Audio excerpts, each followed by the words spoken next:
And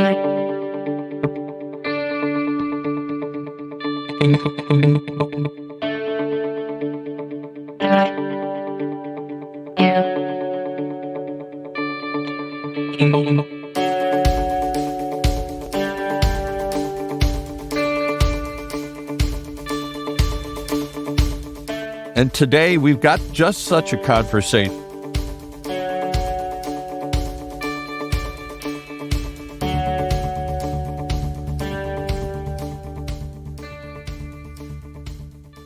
Who have we got with us here today, Dr. Trin? Good morning. We have a good friend here who I guess I've known for a few years, since 360 Clinic, way during the pandemic times. We have met, and her name is Nadia, and she is very passionate about health and wellness. I follow her on Instagram, and you have YouTube as well. And I just wanted to kind of have Nadia come and share with us her kind of her journey, her story, and why she's doing what she's doing now. So welcome, Nadia. Hi, thank you, Dr. Trin. Thank you, Paul. Very excited to be here. I was very excited when you reached out and asked if I wanted to join live on this talk. I was really looking forward to it. But yeah, so as you mentioned, I do post content on Instagram and YouTube. It is primarily health and fitness. I talk about my personal journey going from being overweight and pre-diabetic to now having lost 25 pounds. I'm feeling better than ever. And I'm just excited to share that with everyone because I'm hoping to help change lives so that other people can also get involved and just have a better and more fit lifestyle as well. So what led you down the path to health and fitness? Why not just be pre-diabetic? Half the world is. That's a very good question because that's true, especially here in the US. Everyone, practically any other person you pick out on the street is pre-diabetic or they are diabetic. So I would have to say it started right before I turned 21. At the time, I was in a relationship and I thought I was doing fine. When I looked in the mirror, I didn't think there was anything wrong until one day I had noticed that, okay, my, at the time, boyfriend was 5'10" and 170 pounds or so. Being 5'3", I was also weighing in at the same. And I was like, okay, there's something very wrong with this. Yeah. And then I went to the doctor and I took a blood test specifically for A1C, which determines if you're pre-diabetic, diabetic, and sort of those ranges. And it came back that I was pre-diabetic. And just seeing these, it kind of blew it out of proportion to me. I realized, okay, I'm really not doing as okay as I had thought I was. I definitely need to make a change. And I would have to say that in high school, I was on and off with fitness. I was on the dance team. I was going to the gym with my mom, but my diet hadn't changed. It was still a very poor diet. And I was still going to the gym, but I realized, okay, just everything needs to be swapped out. So from then on, I started doing intermittent fasting. I was going to the gym every day. I had worked at 8 a.m. So I'd wake up at 5:30 in the morning to be at the gym by 6 so I could get in my workout before work. And then after work, I could just meal prep and do any other things I had to do. So my birthday was in January. And then I noticed that in February and March, I was really losing weight and I felt like I had a lot more energy, making the switch from eating poorly and going to really poor workouts at the gym. And over the course of 3 months, I lost 20 pounds. And a lot of people were like, oh my gosh, what are you doing? And I realized that a lot of people didn't have the knowledge to get started with pursuing fitness. They would try it and then they would stop. And I realized that the best way to share this knowledge with people is to give it to them in tiny little steps. If you throw something at a person just all in itself, they're going to get overwhelmed.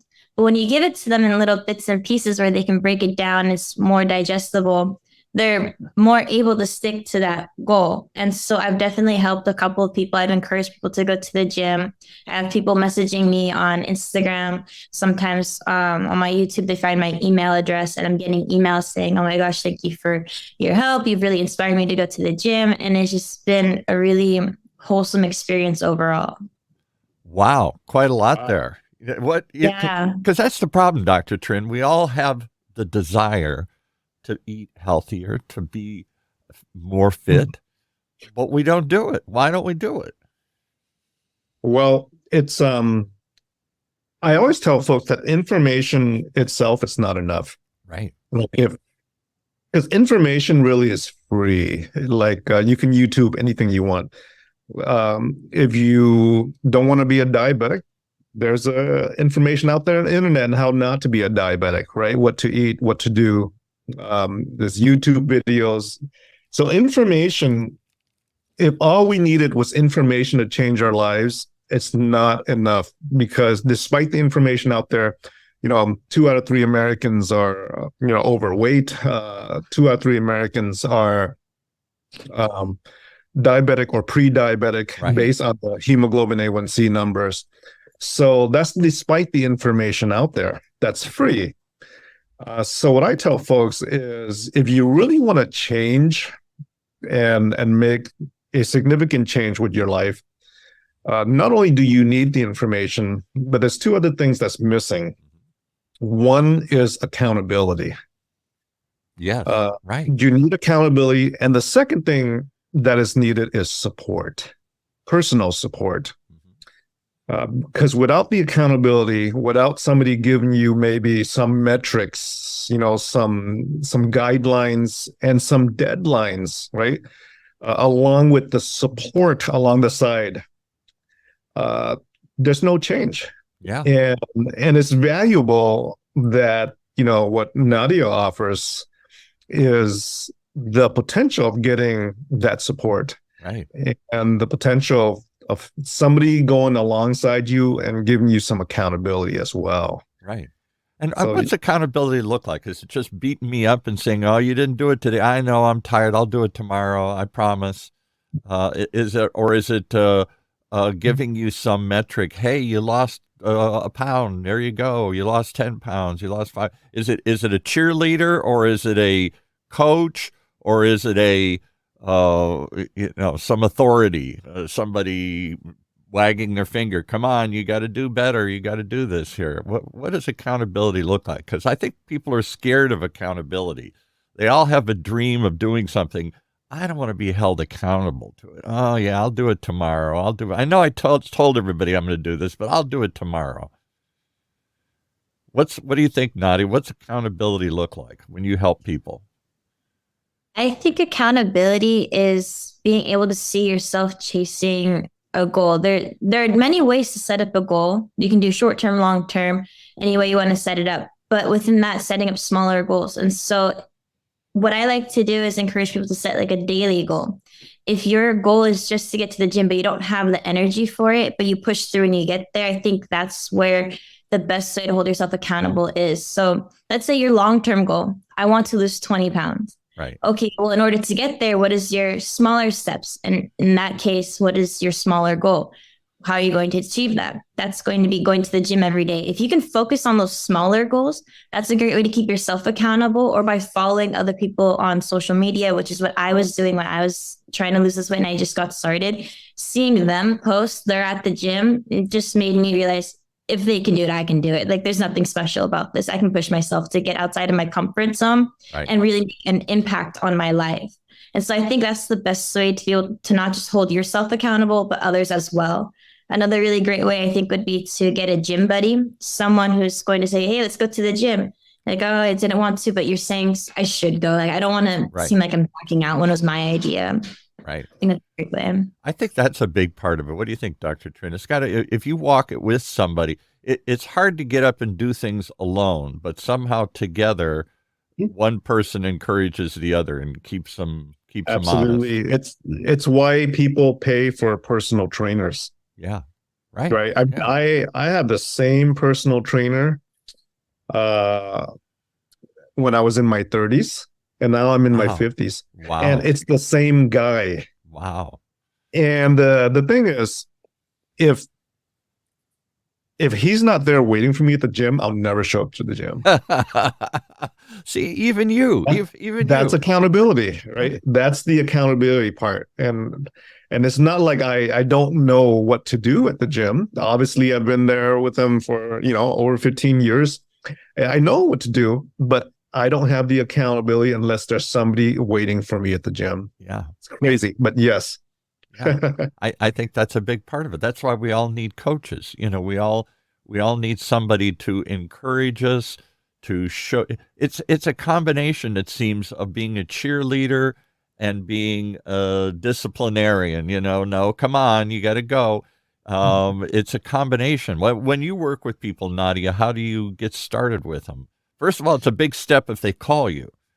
Right? Yes, definitely. So right now I have had a couple of people reach out with just basic questions, but what I've done is condensed all those questions and I've formatted my own questionnaire that I ask them. I ask them, what is your end goal? Are you looking to gain weight or are you looking to lose weight? Because I think that a lot of people don't realize that health and fitness isn't just about losing weight, but for some people who are severely underweight, they need to gain it. Wow. And so it comes from knowing what you're aiming to achieve.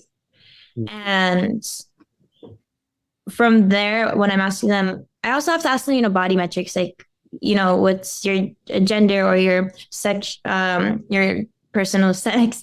This is a little harder one to cover. And then the goal and how much you're weighing, just these basic body metrics. And then I have to ask them, what are you looking to commit? Some people want to just get all up into it, go to the gym 6 days a week.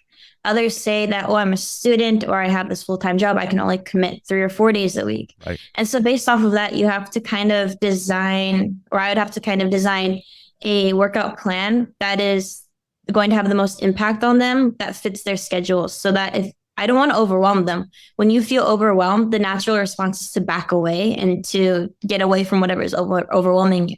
Right. But if it's something to ease you into the gym or ease you into changing your diet, then that's the best way to go about that.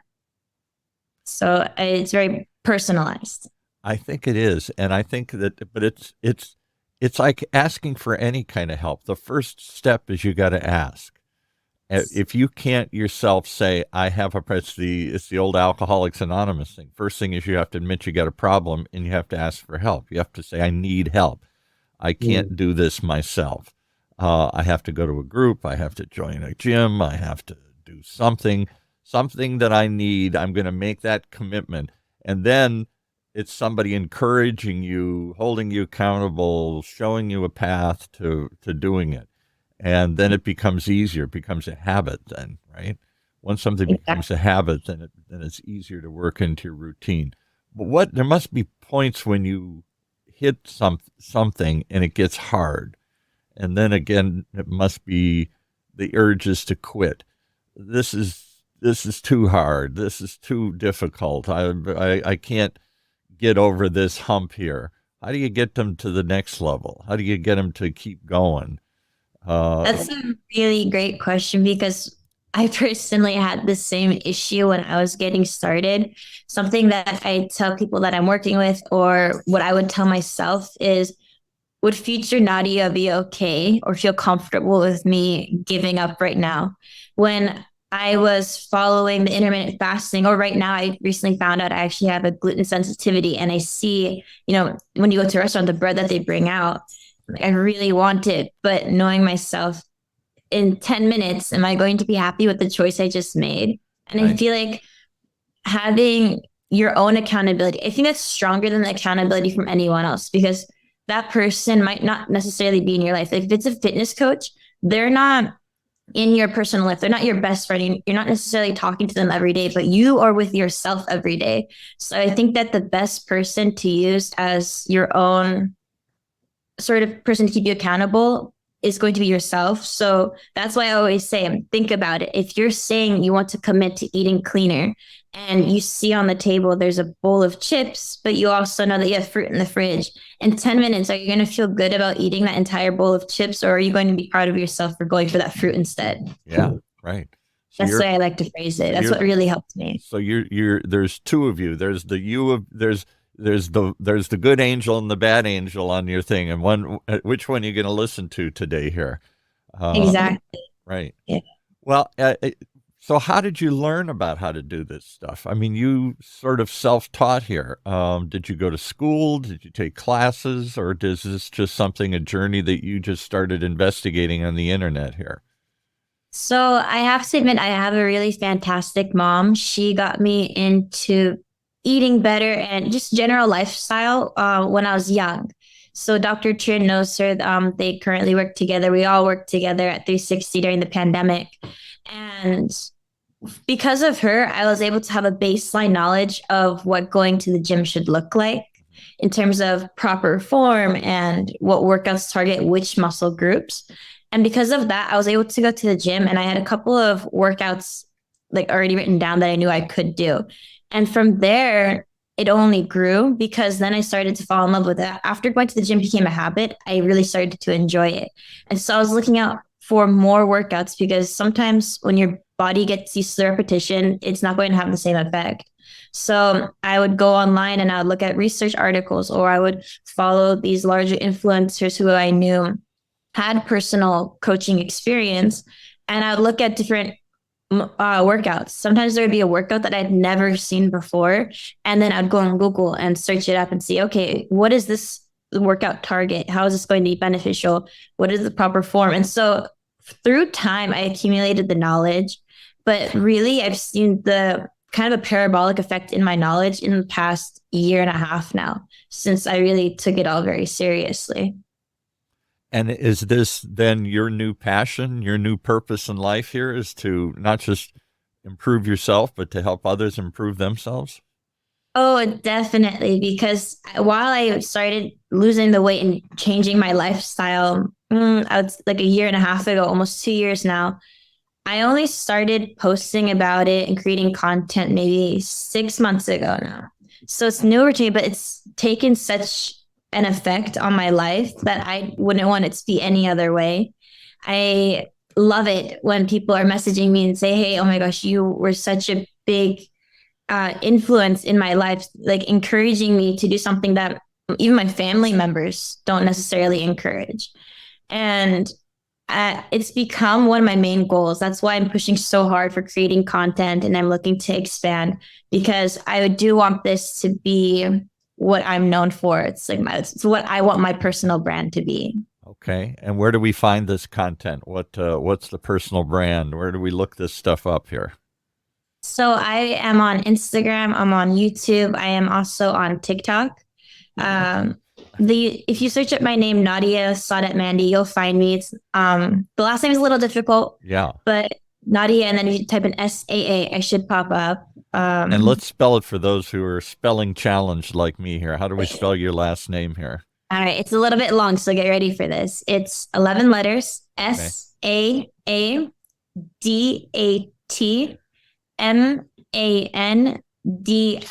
So It is a little bit of a longer last name, but if you type in Nadia and then that last name, I'll pop right up. And what ethnicity is, what's the background of Sadamandi here? Is that Indian or is that? I'm Persian, so I come from Iran. My family comes from Iran. So this is pretty awesome. I mean, it's not like you're in your 50s with like tons of, life experience. I know you're in your young 20s, and with a vision like that at such a young age, that's very inspiring.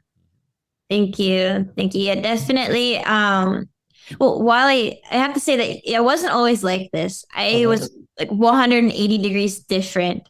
When I was 20, I was very set in just being mediocre. I didn't feel like I needed to stand out. But when it came to changing my lifestyle, I realized it also had a really big impact on my mindset. I was definitely the kind of person to say, okay, this is my goal. I would start taking steps to it, and then halfway I would quit. Yeah. This was the first thing I managed to stick to it and actually achieve it and keep it going. Right. So now I'm like thinking, oh, I could, if I lost 20 pounds, something that people really struggle with, why can't I do anything else? What makes other people who achieve my goals that are their goals? No, my goals is shared. Wow, I can't speak.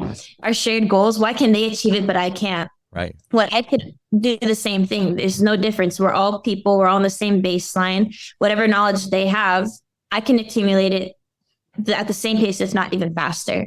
So, you know how many people in the United States want to lose 20 pounds? Oh, everybody, every year. Millions. Yeah. Every year people set out, and that's probably the goal. They're not looking to, I mean, there's some people that have to lose a lot of weight or want to lose a lot of weight, but the majority of people, I'd say 10, 20 pounds, that's about where everybody wants to go. And why is it so insurmountable? And how is it that you've done it? And people will want to learn, like, what is the secret? What is Nadia's secret? How did she lose 20 pounds? And I can't. Yeah, right. And I'll tell you, the other thing is not just how to lose it, but how to keep it off. Keep it off. And definitely the hardest thing. So many people, when I talk to them, say, oh, I tried this diet and I lost all this weight. And then I was like, okay, I'm done. I can go back to my regular diet, and they gain it right back. That's when I tell them essentially what just happened to you is you yo-yoed. You lost weight and you came back up. You lost weight and you came back up. Right. That's what I'm saying. It's when it comes to diet, it's 70% of the battle. It's the diet, and it's a lifestyle. You can't just expect, okay, I'm going to diet for 3 months, lose this weight, and then I'm going to be set for life. It's once you make the change, you get to your goal. Now you have to maintain it. It's like planting a tree. You can't just plant the tree, have it grow, and then expect it to be perfectly fine without you. You still need to continue to nurture it to keep it alive. That's a good analogy. Yeah. Did you document your journey? Are there like before and after pictures or anything of that sort? Or yes, I do have before and after photos. I have one that you can really see the difference. It's more of a side profile. You can see that definitely my torso is much more bloated. My arms are more puffy. My face is just much more full. And now I compare it side by side with photos today. I have a lot of before and after videos, both on Instagram and YouTube, where I do showcase this. But that's another great thing. It's a great thing that you brought it up, because I definitely encourage people to take before and after photos. It's something I definitely regret. I wish I took more photos, but I think because I was insecure when I was just getting started about how I looked and how much I weighed, I didn't want the photos. And now I realized that was a mistake. I wish I had more to be able to compare myself to now. Yeah, right. And give you some attaboys, give you some, wow, look at that. I didn't know I was making that kind of difference. This looks good. I like this. Let's keep going here. Exactly. Yeah. For sure. Definitely. Even now. So when I first started working out, I was just doing strength training. I was just going to the gym and lifting weights. And I would say about 4 months ago now, I also started taking up running. So now instead of just being like a typical gym rat, I am more of a hybrid athlete. And from, 6 months ago, my photos till now, again, there's a big difference. It's not that I don't look like I've lost weight. I just look more fit, more slim because of the running and just the general cardio. So talk about the mental journey here. There's a physical journey. You see your body change, the mindset. Yeah. Talk about mindset, because I think everything starts with mindset. Yes, I agree. Right? Definitely. Because I can determine to do anything. I'm gonna for a short while, I'm gonna do something, and hooray, I did it.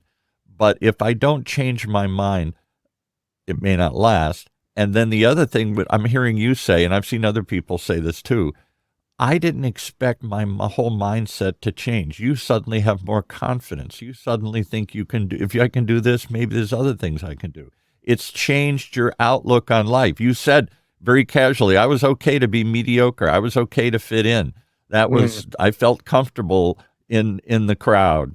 Now all of a sudden you want to stand out. Hey, look at me, or stand up and lead. Come on, follow me. That wasn't you said. So it led to some big changes in your life too. Talk about those.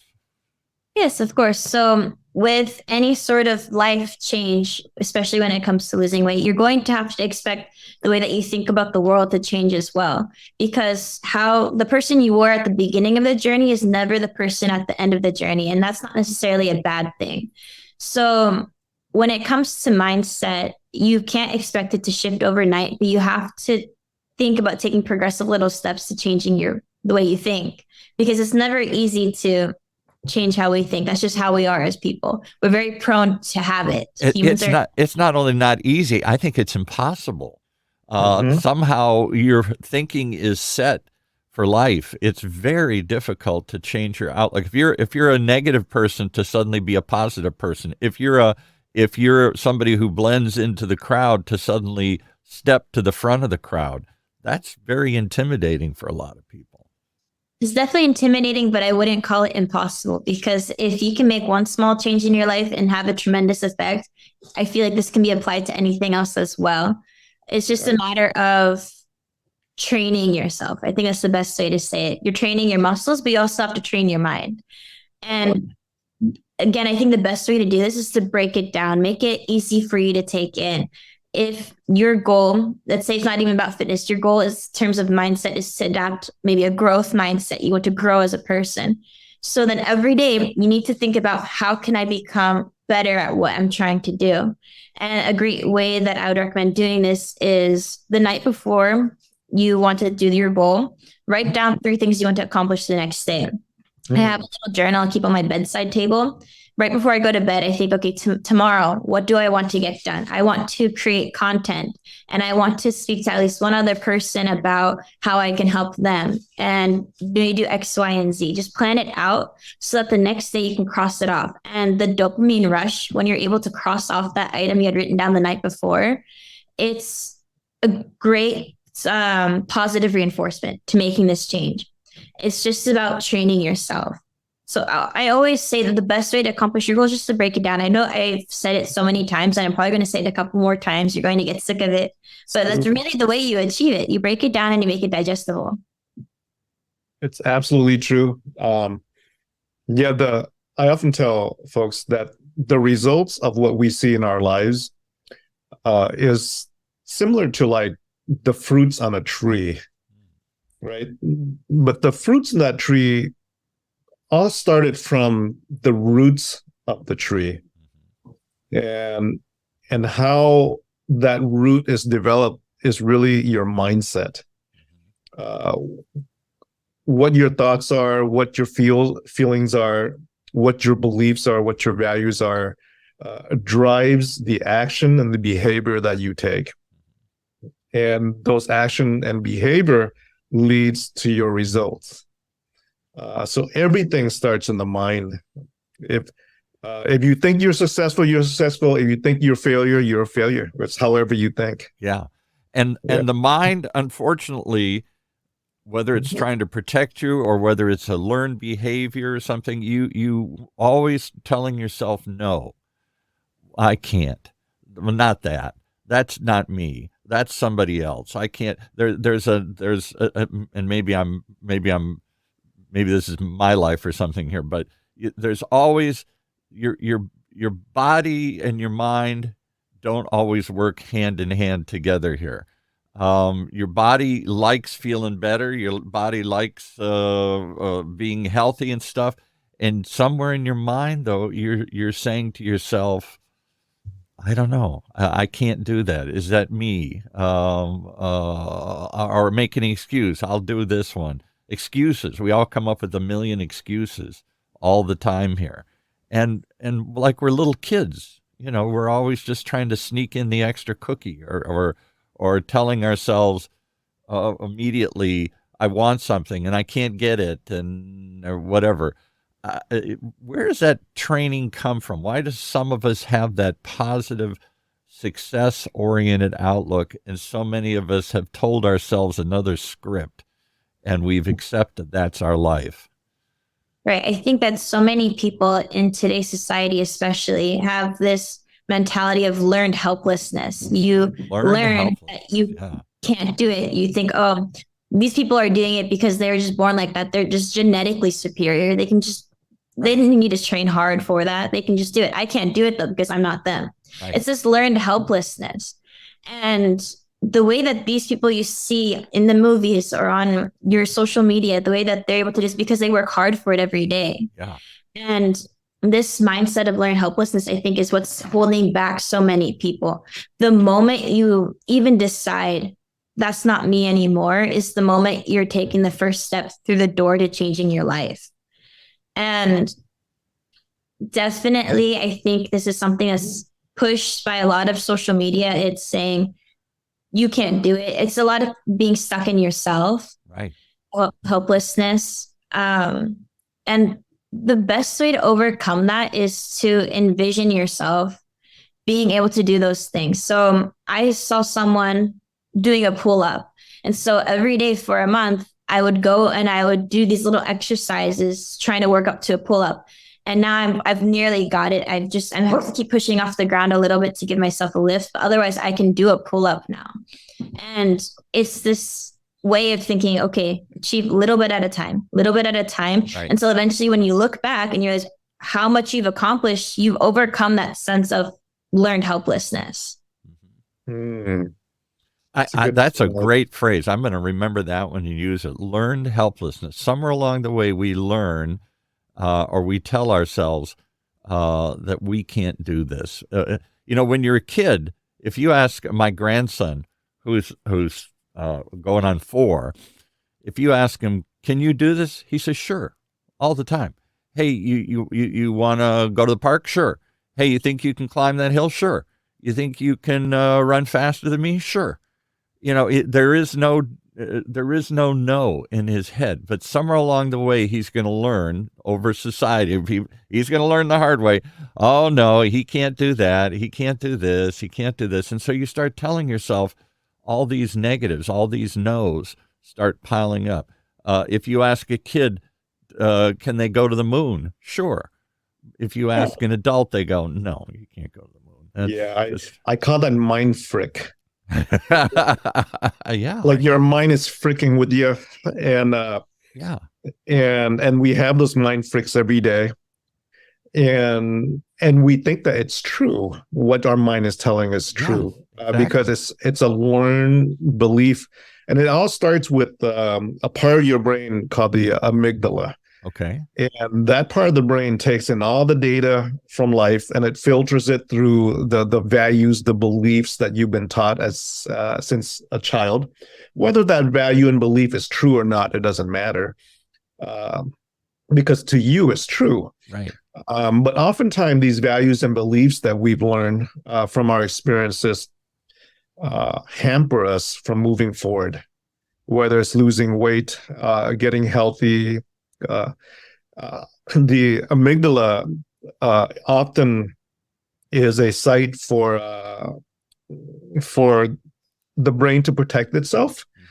It's where fight or flight, right, occurs. You either run from it or you fight from it, and the brain overcompensates by.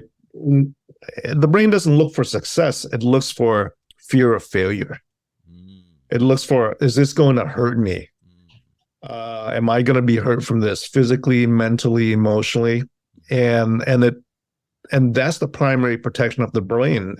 And when people fear moving forward, they never move forward to lose weight, to do this, to do that. And that's the mind frick that comes up that tells you all that false beliefs.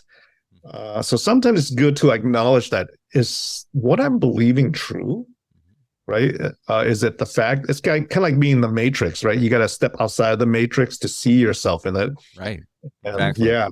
And I've seen so many people talk about this for a second. I've known people in my life who've had a real weight problem. They're 100 pounds overweight. They're 200 pounds overweight or whatever. And at some point they say enough, because it's not just how it looks, it's how it feels. It's hard on my heart. It's hard to breathe. It's hard to move. It's hard to do all these things here. And so we've seen them on TV shows and stuff, and they take this task, or maybe they try and take a shortcut. They get a intestinal bypass, and so I can't stop eating, so I'm gonna cut off my ability to absorb food here and everything here. They take some extreme measure, and so many of them, within a year, even with a gastro bypass, gain the weight back again. And it's almost like that becomes, I hate to put it this way, but that was a crutch. My life isn't successful because I'm overweight. And now I lost the weight and I'm still not successful in my mind. I'm still not in a relationship. I'm still not the perfect person I thought it was. I thought that was the problem. And now I can't blame that problem anymore. I have to look deeper into myself. So it's almost like they retreat back to that place of comfort. So many people are comfortable. There's a famous story somebody told me a long time ago. this is like down south. A guy was going door to door selling something. He walks up and somebody's sitting on their porch.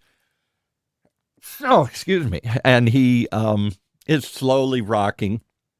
And there's a dog next to him. The dog is whining, crying. And he walks up and he says, "Why is your dog crying?" He says, "Oh, he's sitting on a nail." He's sitting on a nail. Why doesn't he get up? He said, "It doesn't hurt that bad." If things don't hurt that bad, we're almost comfortable with the pain. That's a comfortable space to stay there. We understand that. We know that. That's the way it's always been. That's the way I am. Things don't work out. Whatever. There's an acceptance of pain, and when you take it away, sometimes people find that uncomfortable. I don't know if any of that ringing a bell here, but there's something about change that is frightening, even if it's a positive change. Yeah. Sure. I feel like something that a lot of people don't realize is that our mind is more prone to quitting before our body is. Our bodies can be pushed so much further. There are incredible things our bodies can do, but our brain is what's holding us back. Our mentality, like, okay, I'm done. Like I'm exhausted. I can't do it anymore. Right. But when you think just a little bit further, and then your brain is thinking, okay, now we're done. But you think, okay, just a little bit further. The things you can accomplish are just huge. I realized this myself when I was losing the weight. I said, okay, can I lose 5 more? And I lost 5 more. I'm like, okay, what else can I do? And now I've lost that weight. And then just the other day, I went for a long run on Halloween. And I thought, okay, typically my long runs are 11 miles. Wow. Today, I want to see if I can do 15. That's more than a half marathon. Let's see if I can do it. And once I hit mile 13, I was like, I can't do this anymore. Like my feet hurt. I'm just exhausted. I'm tired. It's getting hot. I want to just walk. But I just reminded myself the mind is going to quit before the body does. The human body was designed to do these incredible things, thinking back to our ancestry, what we had to do in the wild to survive. And I thought, I can run 2 more miles. I can do this. And I was able to run the entire 15 miles. And that was just incredible for me. And now I look back, when I started running 3-4 months ago, I couldn't even run a mile. And now I'm saying, oh, yesterday I ran 15 miles. Like it's nothing. Yeah. It's just mind blowing. I'm saying what you can accomplish by realizing if you can conquer your mind and your mindset, anything is achievable. So I'll give you an example of that. We did a short series podcast recently for a book that came out, and it's about ultra running. Have you ever heard of this, Dr. Trin? There are people who are ultra runners.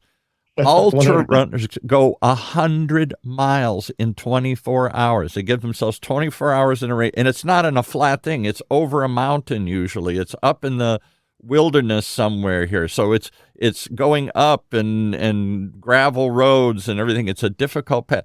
It's really what native tribes do in Mexico and in Africa and stuff, running from peak to peak kind of thing, And I was just flabbergasted. I said, the body can't go 100 miles. It's impossible. And they're like, and these aren't like super, whatever, worked out, buffed up people or something. They're pretty normal, average people. Some of them are in their 50s and 60s and 70s and whatnot here. And they said, it's really just what you said. It's pushing through what you think is possible. Yes, you have to be careful and you have to train and you can't just do this tomorrow, but it's doable. Your body can go 100 miles. Yeah. I've had patients who organize these ultra runs. Really? Yeah. Then 100 miles, what they do. It's crazy. But 100 miles. I mean, so you're saying, can I go 2 more miles? They're saying, can I go 20 more miles? Can I go 50 more miles? I mean, it's mind-boggling when you break through that barrier. And realize how far you can push these things. It's amazing. For sure, especially when you look at the endurance sports.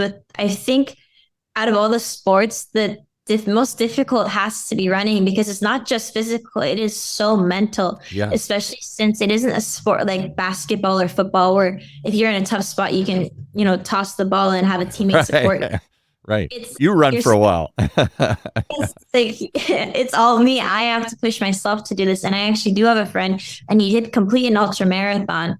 And I think his time was sub 24 hours. I think it took him 21 hours to run the 100 miles. See, there you And go. when he was telling me about his experience, I'm like, that's crazy. I didn't even think like the human body could do that. But I've told people about this podcast, and they think I'm pulling their leg. My son-in-law, he said, "There's no way. I mean, that's just impossible. You know, can you run 500 miles? Can you run 1,000 miles?" And I don't know. But they're running regularly around the country, these 100 miles races, and some of them are talking about trying to take it further, 200-mile races or something here. I've heard about 200-mile ultra marathons. I see them. I think one of them. Oh, there was this one lady. She said that she was like doing a 200-mile race. She was on social media, and at some point, like her body was giving her like hallucinations and just anything she could to get her to stop. But she completed it. It was just such a wild story for me to hear. Like she was explaining at every point what she was experiencing. Yeah. But these ultra marathoners, I think they're going to have the strongest mindset of maybe any athlete out there. Yeah, because maybe they are pushing it beyond the bounds of what the warranty gives you on the you're going into the I don't know what how far can the body go, Dr. Trin? Can the body go 1,000 miles? Can the body go 100 miles? Do we know what the outer limits of the endurance are? We don't know because we've always been limited by our mindset. Yeah, exactly. Yeah. Exactly. Well, so it's amazing to me. More important, it seems like, Nadia, than physical fitness. Equally important is that mindset training for folks. Yes. Because that's what's limiting them from letting their physical fitness go. I think that's it. It's not just pushing your body and it hurts. It's not just groaning and saying, okay, I'm going to make this a habit and get up to do it. It's something telling yourself that you can do it. Not that you can't do it. Getting rid of all the no's and saying yes. You should. I think it does become substantially easier once you accomplish the first thing. I noticed when I accomplished my first goal, let's say of hitting 10 pounds, then after that, it was just so much easier to keep on that track.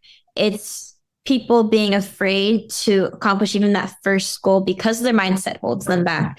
But if they can just really push through the difficulties of getting to that first goal and realizing that, oh my gosh, look what I did. I did it. I accomplished it. Right. What else can I do? Then you become excited to push these boundaries that you have set upon yourself. Right.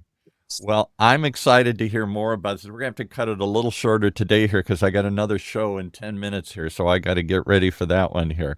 Give us some websites, give us some places to go to follow your journey, and maybe we'll get inspired and follow along, and maybe you'll become the leader of the pack and not just living in the middle of the pack like you said you did for so long here. Yes, exactly. So like I mentioned, I'm on Instagram and YouTube. Those are my two largest platforms. To see basically all the content I have on my Instagram, as well as longer form content. I do have a couple of things in the works right now for my YouTube. That's the best place to see my content. It's going to be Nadia. And again, my last name, Sadat Mandy. Just search that in YouTube and I'll pop up. And my last name, super long, 11 letters. But if you type in SAAD, I should pop right up. Okay. Well, I am going to go check it out. I think others should too, because it's an amazing tale. And I think there's something about this world of influencers that we're suddenly, if they can do it, I can do it. This notion that others are influencing me, people I don't even know, but I'm watching their journey. It isn't just they stand up and said, here's how to do it. And I say, yeah, you can do it, but I can't. I watch them transform themselves. And then I say, if they can do it, I can do it. And I think that's what one turns into a tribe. One turns into a whole community of people here doing this. Yeah, a movement. Because it really is about movement. It's about getting off your butt and getting out there. All right. Thank you so much, Nadia, for coming on here. Dr. Trin, take us out here. Keep up the great work, Nadia. I'm certainly one of your followers. And so I know Lizzie is, and there are many others out there. So we'll get the word out on Nadia. Okay. Thank you. All right. Take care, so guys. All right. Bye. Well, there you have it. One more reason to tune in each and every time as we give you examples like today of people who can make a change. One conversation, one step at a time. Right here on Health Talks with Dr. Trin, streaming live from our studios here at the University of California, Irvine's Bio Applied Innovations